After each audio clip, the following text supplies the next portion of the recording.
तुमच्याकडेही अशा पद्धतीची शेव असेल ना, तर एकदा शेवची ही भाजी माझ्या पद्धतीने नक्कीच करून पहा. करायला अतिशय सोपी आहे, झटपट होणारी आहे, कमीत कमी साहित्यात तयार होते, घरच्या मसाल्यांमध्ये तयार होते. त्यामुळे नक्कीच एकदा अशा पद्धतीने शेवची ही भाजी करून पहा. इथे मी ही लाल शेव घेतली आहे, पण तुम्हाला हवं असल्यास तुम्ही फरसाणामध्ये जी मोठी जाडी म्हणजेच गाठी शेव येते ना, ती सुद्धा घेऊ शकता. तुमच्या आवडीची शेव इथे घेऊ शकता तुम्ही. फक्त खूप पातळ घेऊ नका, अशी थोडी जाडसर बघून आपल्याला शेव घ्यायची आहे. तर पहा, मी इथे जवळपास एक मोठी अर्धी वाटी भरून शेव घेतलेली आहे. लगेचच आपण फोडणी तयार करून घेऊया. या रेसिपीसाठी फार काही साहित्य लागत नाही, फोडणीला सुद्धा प्रमाणामध्ये साहित्य लागतं आणि झटपट होणारी रेसिपी आहे. टिफिनसाठी करायला घेतलीत तर अवघ्या 6 ते 7 मिनिटात ही रेसिपी तयार होते. पहा, यासाठी आपल्याला सगळ्यात आधी कढईमध्ये तेल गरम करून घ्यायचे. तेलाचं प्रमाण थोडं जास्त ठेवायचे. तुम्हाला तेल जास्त आवडत नसेल, कमी प्रमाणात घातलं तरीसुद्धा चालणार आहे. तेल छान गरम झालं की यामध्ये मोहरी घालायची. मोहरी तडतडली की त्यानंतरनं जिरं घालायचं. आता जिरंसुद्धा छान फुललं गेलं की ठेचलेला भरपूर असा लसूण घालायचा. लसूण शक्यतो ठेचून घ्या, म्हणजे त्याचा सुगंध खूप छान उतरतो. त्यानंतरनं कढीपत्त्याची काही पानं घातली आणि आता ही फोडणी छान अशी परतवून घेतली. आता यामध्ये आपल्याला 2 मीडियम साईजचे कांदे अगदी बारीक कट करून असे घालून घ्यायचे. पहा, गॅसची फ्लेम मीडियम आहे. मीडियम फ्लेमवरच आपल्याला हा कांदा छान असा परतवून घ्यायचा आहे. आता कांदा लवकर मऊ व्हावा यासाठी मी यामध्ये थोडंसं मीठ घालून घेतले. मीठ घातल्यामुळे काय होतं, कांदा लवकर शिजायला, लवकर मऊ व्हायला मदत होते. मीडियम फ्लेमवरती मी छान असा हा कांदा परतवून घेते. कांदा ट्रान्सपरंट होईपर्यंत आपल्याला परतवून घ्यायचा आहे. असा खूप लालसर करायचा नाही आहे. तर पहा, अशा पद्धतीने इथे हा कांदा मस्त असा परतून झालेला आहे. त्यानंतरनं यामध्ये मी एक मीडियम साईजचा टोमॅटो बारीक कट करून घालून घेतला. आता हा टोमॅटोसुद्धा मऊ होईपर्यंत आपण छान असा परतवून घेऊया. पहा, गॅसची फ्लेम मीडियम ठेवायची. मीडियम फ्लेमवरच आपल्याला टोमॅटो परतवून घ्यायचा आहे. टोमॅटोचा रंग छान बदललेला आहे. छान असा टोमॅटो परतवून झालेला आहे.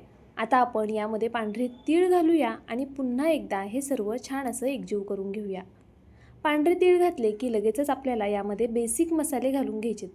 मसाले फार काही वापरायचे नाही आहेत. या बेसिक मसाल्यांमध्येच ही भाजी खूप छान होते.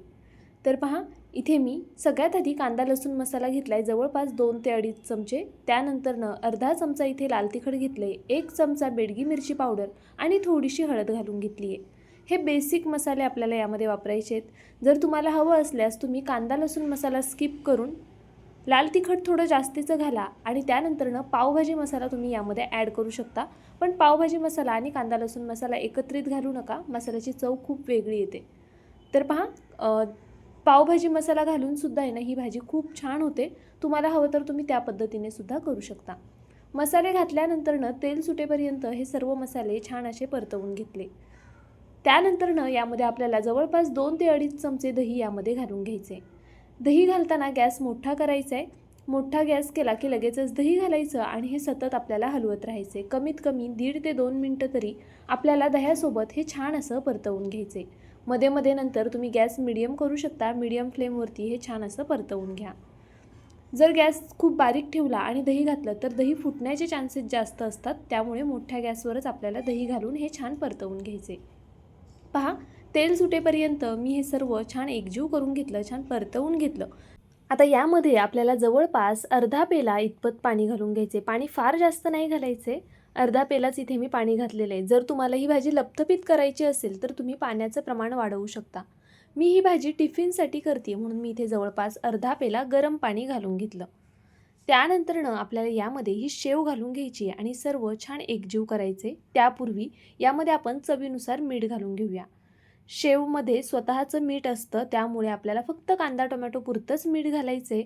आणि त्याचबरोबर आपण सुरुवातीला कांदा परतताना मीठ घातलेलं आहे, तर त्या हिशोबाने आपल्याला आत्ता मीठ घालायचं आहे. मिठाचं प्रमाण आत्ता घालताना थोडं कमी घाला. तर पहा, इथे मी आता ही सर्व शेव छान अशी एकजीव करून घेते. आपल्याला गॅस इथे मीडियम ठेवायचा आहे आणि मीडियम फ्लेमवरतीच आपल्याला हे सर्व छान परतवून घ्यायचं आहे. पाहू शकता अगदी या पद्धतीने. आता यावरती मी झाकण ठेवणार आहे आणि 2 ते 3 मिनिटासाठी याला छान बारीक गॅसवरती वाफ देऊन घेणार आहे. पहा, 2-3 मिनटं झालेली आहेत. आपण झाकण काढून चेक करूया.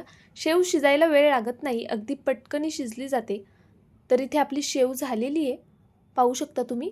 आता मी हे सर्व छान असं पुन्हा एकजीव करून घेणार आहे आणि वरतून भरपूर अशी कट केलेली कोथिंबीर घालणार आहे. गॅस बंद करणार आहे.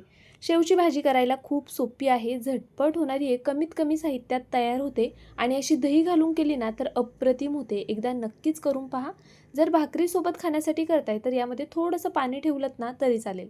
मला चपातीसोबत करायची होती आणि छान अशी सुक्की शेव खूप छान होते. नक्कीच ट्राय करा. माझा व्हिडिओ संपूर्ण पाहिलात त्याबद्दल खरंच खूप मनापासून धन्यवाद. जर अजूनही व्हिडिओला तुम्ही लाईक केलं नसेल तर प्लीज लाईक करून घ्या. त्याचबरोबर नवीन असाल तर सबस्क्राईब करून घ्या आणि ज्यांना शेवची भाजी आवडते त्यांना नक्कीच हा व्हिडिओ शेअर करा. तर पहा, आपली ही शेवची टिफिनसाठीची भाजी तयार झाली. चला, उद्या पुन्हा भेटूया अशाच एका छानशा रेसिपीसोबत. तोपर्यंत bye. Thank you so much for watching.